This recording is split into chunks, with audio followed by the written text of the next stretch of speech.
What's up, everybody? Welcome to the Loud Spot. I'm your host, Sebastian, right out of Oklahoma City. I got two co-hosts joining me tonight. We got the Southern Flame. I always forget which way to point. This way, Don McIntyre. And then we have Canada Rob joining us from Canada. We are hanging out with the band Dead Echoes. We got Matt and we got Brian. You guys ready? What's up, guys? Yeah, let's do it. That means that they're ready. Here we go. Let's go. Play. Oh no! Oh boy! Ah, here it comes! The motherfucking Loud Spot! All right, before we get this interview started with Dead Echoes, I do want to remind everyone to please go to our YouTube and subscribe. And if you dislike audio podcasts, we're on every platform. Please follow us on whichever your favorite podcast is. And also, I do want to remind everybody, every Wednesday night at 8 o'clock Central Standard Time, Dawn does have her own show on this platform, The Loud Spot with Dawn, and it's fantastic. I will be joining her every now and again, but for the most part, it is her own show, and then ours airs every Monday at 8 o'clock Central Standard Time, and I think we're going to get a Friday show eventually, so there you go. That is the intro. All right, Dead Echoes. You know what? I think it was Matt who reached out to me first and was talking about coming on the podcast. And I said, hey, you guys got, any music videos? And you guys actually have some lyric videos out now. Is that right, Matt? Yep, we got a couple. You got 2 lyric videos. Brian, can you elaborate on that for Matt, please? Brian, I heard you guys have some lyric videos out on YouTube.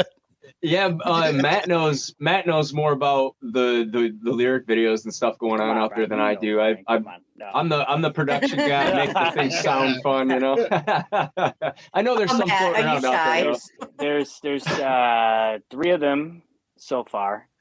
Okay. Yeah, 3. So the first one that came out was for Run Around. Okay. And then we did no, I think there's only 2. No, there's 3. No, don't worry. There's 3. Yes. Okay. We did one for Unlove, and then we did one for Twin Flames. That was the one. Unlove, yeah. Yes, but there's a 4th one coming out soon. So when you make are you doing the lyric videos yourself, or are you guys sending it off for someone else to do for you guys? That one. Sending it off that to one. Someone else to do for Send you it guys. off,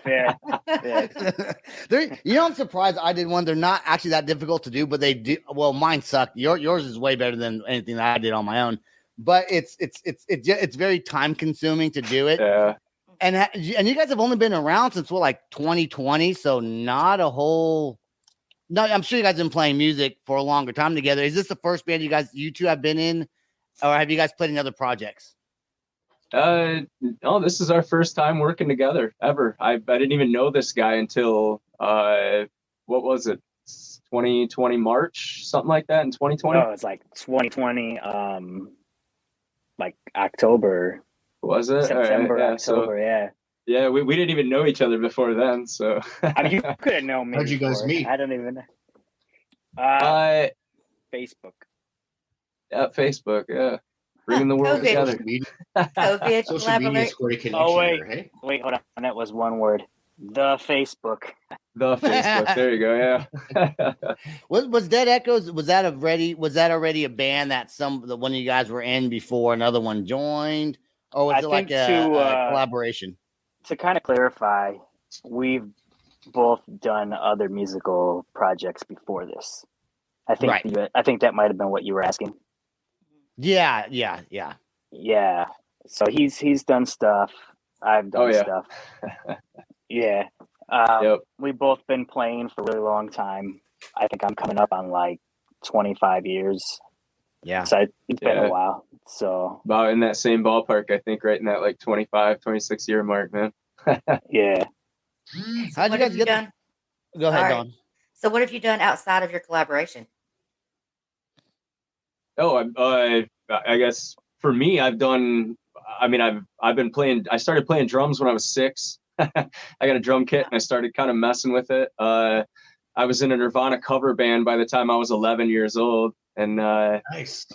That kind of started everything for me. And from there, I just kind of started playing music with my brothers and a close friend of mine, and we just started band after band trying to make stuff work, and that's kind of the way it's been going ever since. Just kind of hopping around, being involved in music. So I'm gonna tell you something that I think is kind of cool, and it's about that you said Nirvana, and so your song Twin Flames. We're gonna play that song here in a little bit, okay? What you just said Nirvana. What I found fascinating about that is when I was playing the song, my headphones weren't working, so I was trying to figure out what's going on with my headphones. I wound up plugging it in. It's halfway through, like kind of like the intro part of it, and there was a little piece of the song, and it does not sound like this, but I don't know where this came from. I shit you not. I said, man, that has a little bit of a Nirvana feel to it. Just a little bit of that song. And and you sing for the band, and the vocals weren't even playing yet. So it's just like the guitar and the drums. And not that I think there's any Nirvana influence, because you guys are more of like alternative hard rock, where Nirvana was more grunge. And so, but I just thought it was kind of weird that you had mentioned that. And what is that behind you, Brian? Is that like a mixing board? Yeah, it's a big ass Yamaha PM 3500 studio console. So do you guys record your own music? Oh yeah. No shit. Is that why you're in the band? Yeah, well, Matt records. Matt kind of writes at least this first album. Matt kind of wrote everything and put the story together, and then we kind of met each other while he was kind of searching for somebody to put some production together for the music and kind of do the engineering side of things. And so that's kind of what happened there. Was I just happened to be able to sing, so I started to put vocals to his stuff. He had the words written, and I was singing his stuff for him, and it kind of turned into a whole album, and here we are. I could just see Matt going, let me see what kind of equipment you got over there. Comes over. Yeah, man, you're in the band. Yeah. So Matt, what got you started? So started with this, or started with music? Yeah, in general. In general, with music. Let's go with music, and then how you started this project, because it kind of sounds like you're the one that glues everything together. Let's start with how you started playing first, and then we'll go into this project. My music beginnings. I used to be this little chubby kid that played video games all the time, and one Christmas I was 15, and my dad was tired of getting me video game shit for Christmas presents. So he bought me an electric guitar. And then I just kind of had this thing what am I supposed to do with this? Thanks a lot. It kind of sat there, and I didn't know what to do with it. And then, actually, this is cool, because in this time is when grunge was really big. And that was everything I was influenced by. And I'm pretty sure the same thing for Brian. That's just some of my favorite music is grunge, and that you could really hear a lot of that in this album too, by the way. We hear it a lot. Alice in Chains, especially, that comes up almost every time. But anyways, remind me not to say Alice in Chains. Yeah, we just did. I know, but anyway, it's kind of an honor, though. It's kind of cool to be told that you sound like some of the groups that have inspired you, that you look up to. So that's cool. That is cool. Did you quit writing to Santa after you got the guitar? You're like, you piece of shit, I am done with you. You got me a guitar. I have no idea what the fuck this is. I'm out. I called that out when I found out that Santa had the same handwriting as my parents. So, Well, if it makes you feel any better, I'm still the chubby kid. I play on podcasts. My sister had a boyfriend come over who actually, it's funny, he looks almost exactly like Brian, and he showed me how to play. You got a chance, Brian. You got a chance. All right. He showed me how to play "Sweet Dreams" by Marilyn Manson, and taught me how to read guitar tabs. So it was the first thing I learned how to play. And then after that, I was hooked. I started learning how to play Tool, all the Metallica, of course. Yeah. You're killing me. Alice in Chains. Actually, Alice in Chains. A lot of Led Zeppelin, a lot of Pink Floyd, Godsmack, Disturbed. So those are the bands that kind of really brought it together for me. for this project, I had been in some bands, mostly like garage bands, and we've written a lot of music, but could never like really connect with like everybody, simultaneously. Yeah.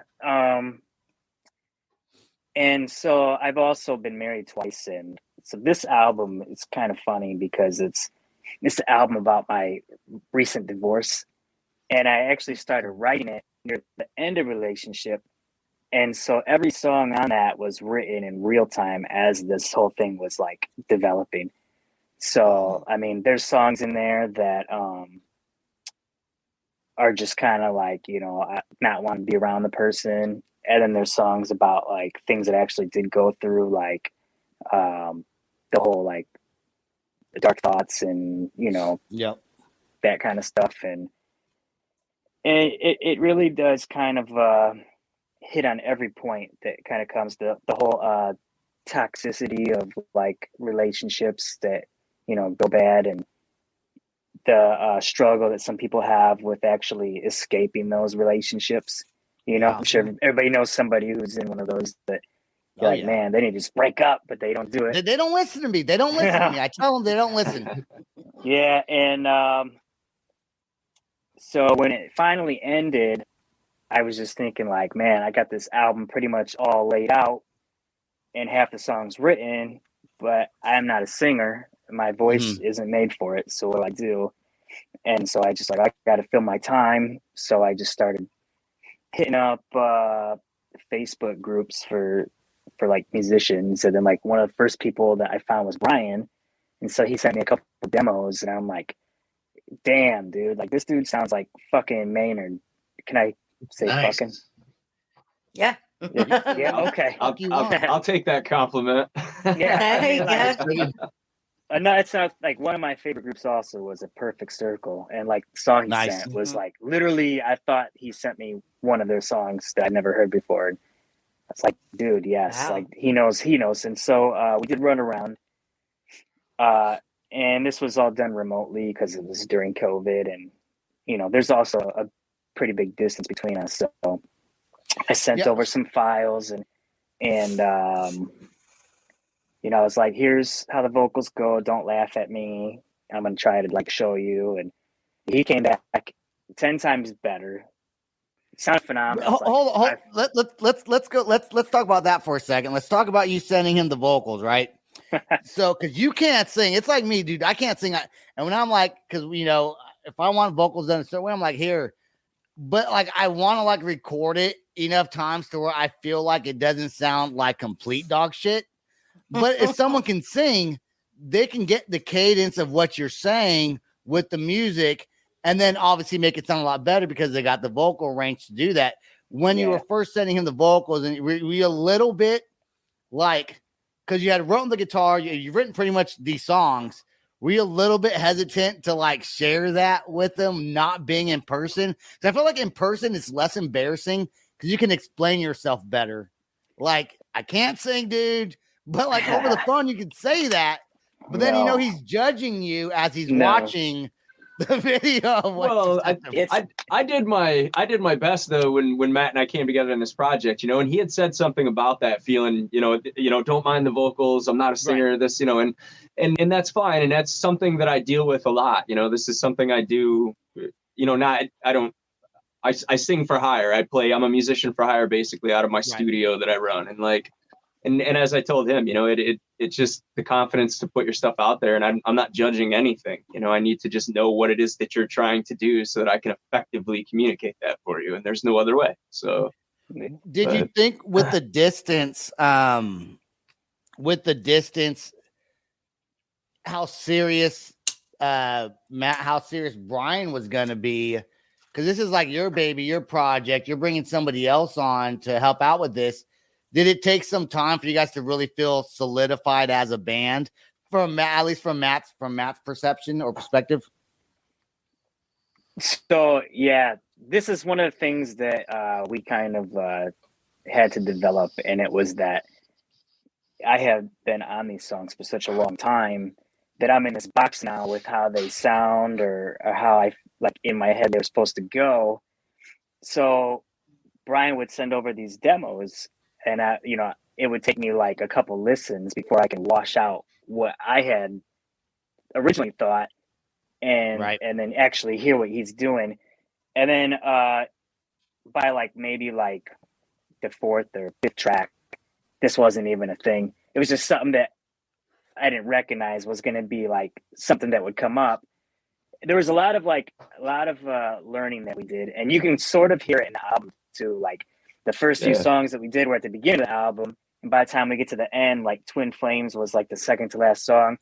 Like so many things are big, like huge changes. The production value, the writing, the energy that's in it, like everything. It just leaving us to where we're at now, where this next album is just gonna be fucking huge. I'll tell you, this album that you guys have right now, we're gonna play Twin Flames, and I do want to talk about the meaning behind that song, because Twin Flames actually does mean something. Let's play this song right now, and while it's playing, my dumb ass forgot the laptop charger, so I'm gonna go grab that from the other room, plug it in, and make sure my laptop doesn't die. And just so excited, I'm stupid. So, all right, let's play the song right now, and then we'll be right back. Hold on 1 second, let me get this going. I'm excited for this.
Dude, you know what?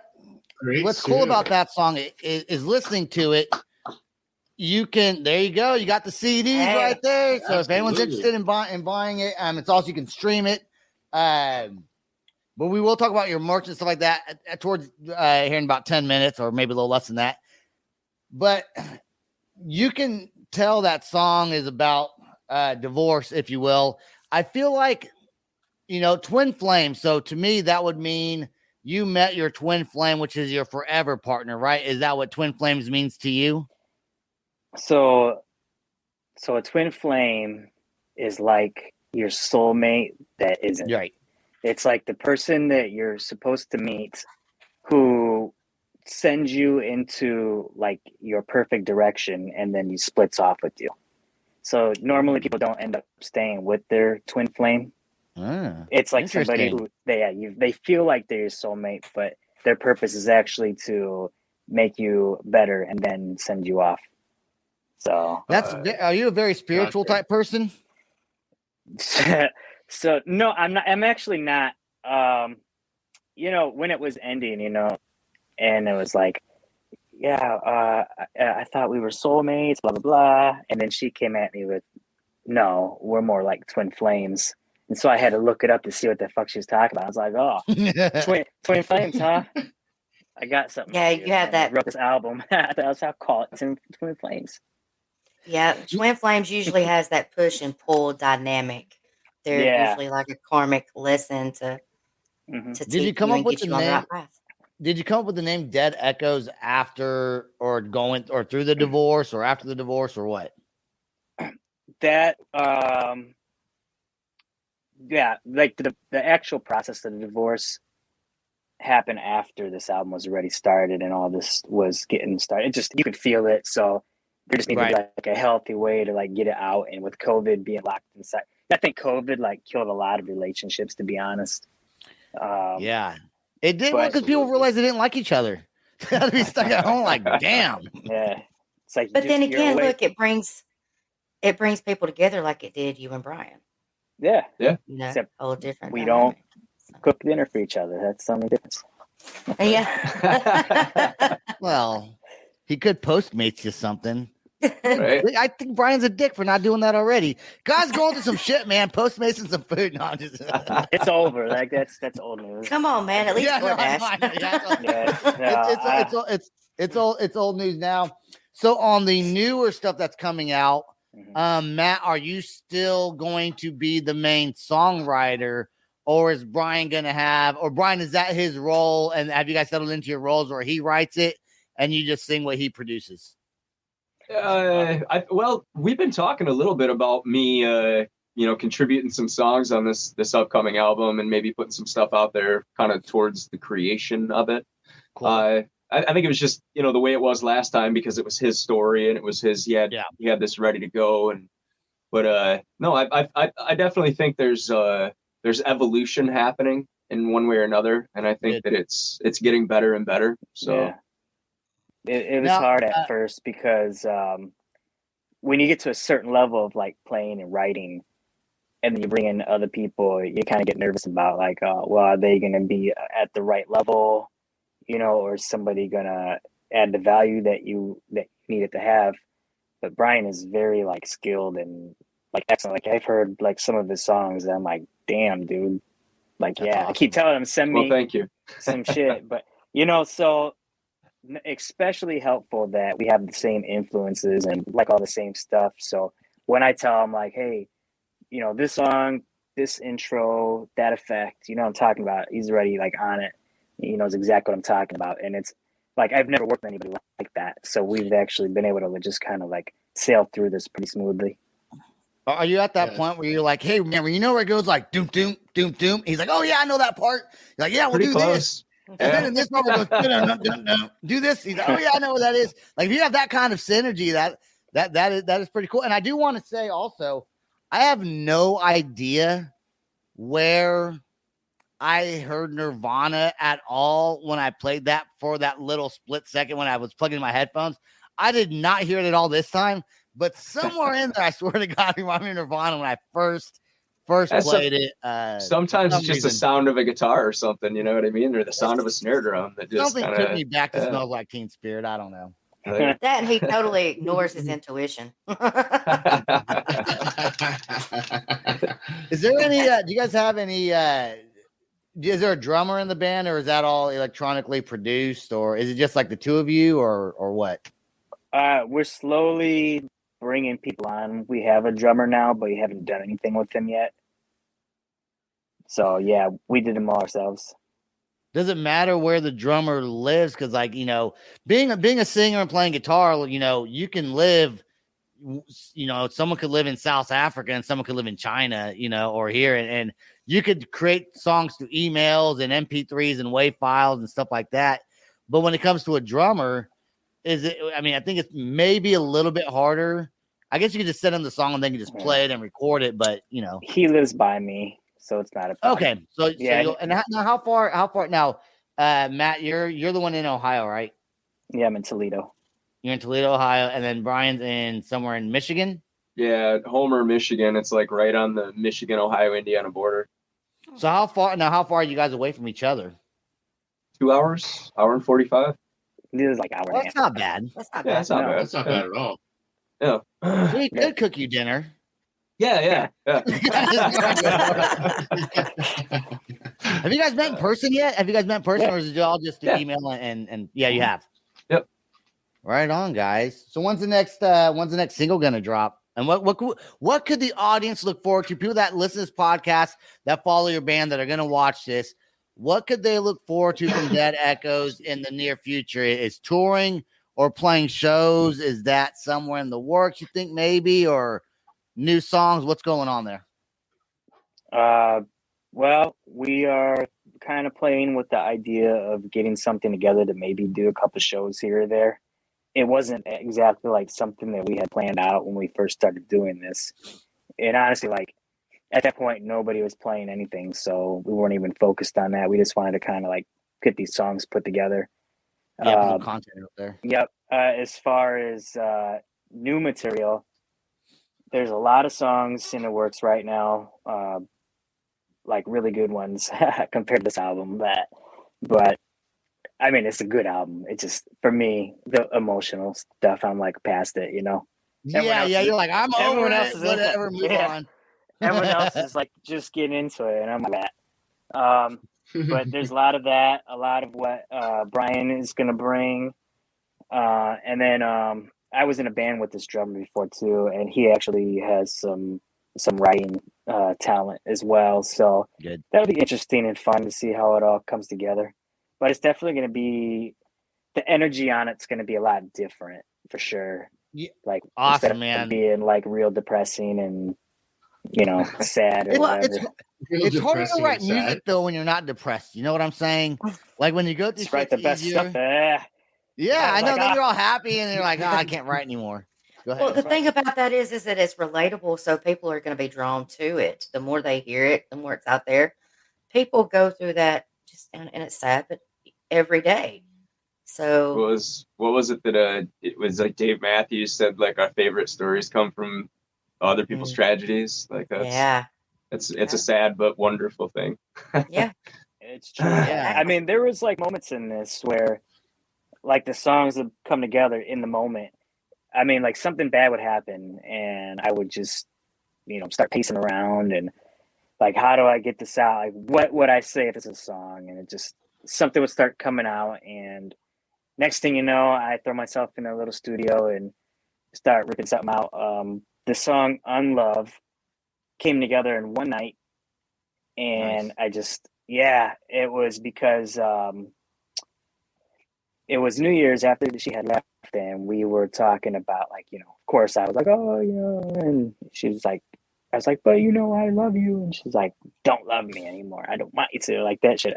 And it's like, well, the course of song, it's like, you know, how do I fix myself if I can't find a way to unlove? So yeah. Those are some of the worst feelings too, when you're like trying to make it work and you already know it's not going to work anyways. You know, I mean, I swear to God, I've had a breakup where I'm like, I'm sorry, I love you. But then I'm like hoping like she's still like, fuck you, leave me alone. Because if she would have been like, oh, okay, let's work it out, in my head, I would have been like, shit. I should have just kept on. I should have just left it alone. Yeah. Well, the worst part is at the end when it's over with, and then you look back and you're like, man, why did I act like that? I know. I've been through. I'm happily married now, but I've been on the broken end of a relationship and not acted probably 100% myself. I think everyone that has that happens sometimes to time. Rob, do you have anything that you want? You've been kind of quiet the whole time. Didn't know if you had a question brewing in your head before we give them the floor to talk about merch and whatnot. Rob. Well, no, your video was actually the song. The song was great. And Sebastian, nobody. You cut out. What the hell? Nobody what? Nobody what? What? He was talking shit. I know that. What? He's talking shit. Yeah. I said nobody that's married's happy. I'm happy. I'm happy. I'm pretty happy. I mean, Well, look at the recording studio behind you. Of course, everybody would be happy. But I actually what is behind you, Matt?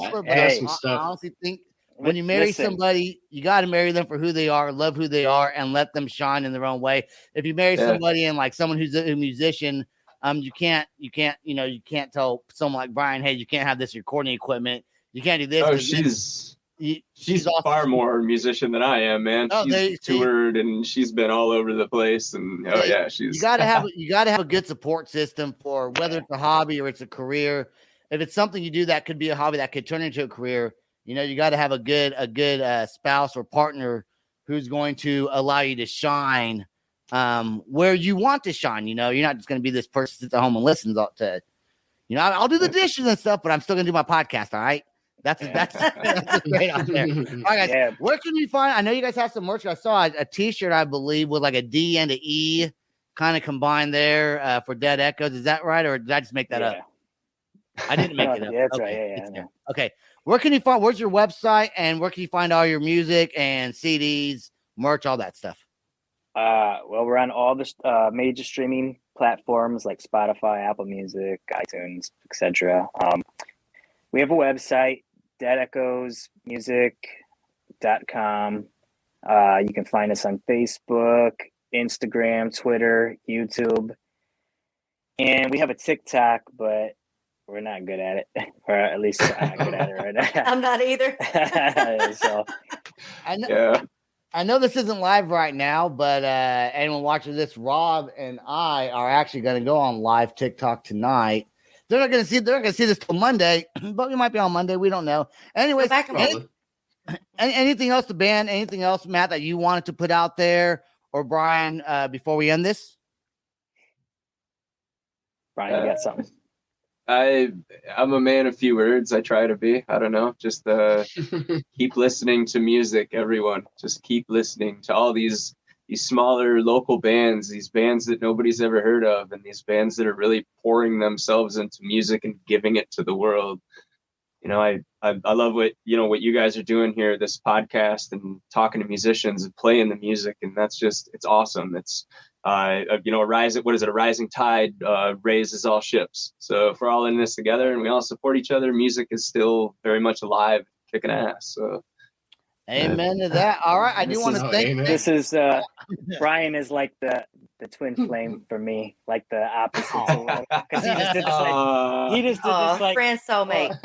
Yeah, he did this inspirational speech just now, and my thing was going to be like, share shit. Well, I kind of did, just in a way, deeper philosophical way. There you go. The world just healed a little bit. I'm just going to say that I'm super proud of you for healing in the way that you have, because that is something that is, some people just don't recover from that. Yeah. A lot of people think it's okay, we'll pick up, move on, but some people really don't recover. And you found a positive outlet. A positive outlet to put all of that pain into, and it's coming out into something beautiful. So keep going, doing what you're doing. It's fantastic. Some people become hoarders and some become stalkers. Like that's true. But it's just one or the other. You can't be a hoarder stalker. Most people I think don't stalk because they don't want people to know that they're hoarding. I don't know. Hey, they're right there to the after song. Don't leave just yet. I do want to thank everyone that listens to the Loud Spot. Once again, check us out on YouTube, Apple, Spotify, iHeartRadio, Deezer, wherever you find your podcast. Check us out. Give us a subscribe, please, or a follow. We're on Facebook. We're on TikTok. All the social medias. Dawn, the Southern Flame McIntyre, has her own show Wednesday nights on the Loud Spots platform. She does some amazing interviews right there. That way. There you go. There you go. And the King and Rob's always here just for the shits and giggles of coming on. Everything again. Thank you guys. Matt, Brian, like I said, stay right there. That's all we got. Peace out. Rock on. Much love. There we go. This is the Loud Spot outro by Nothing Short of Tragic. Is this all talk with no action? No. Is this my thoughts with distraction? No. Is this what I bought that's in fashion? Or is this the Loud Spot with Sebastian? Yes. Does Nothing Short of Tragic have his back again? Yes. Does everything that's good really have to end? Yes. Our pin post has the pin show, so to get more episodes, make an order. This is over. Thanks for watching our video. Don't forget to click the like and share button. Don't forget to go to our YouTube and subscribe. If you want to listen to our audio and pick up some cool merch, go to www.theloudspot.net. Peace out, rock on, much love.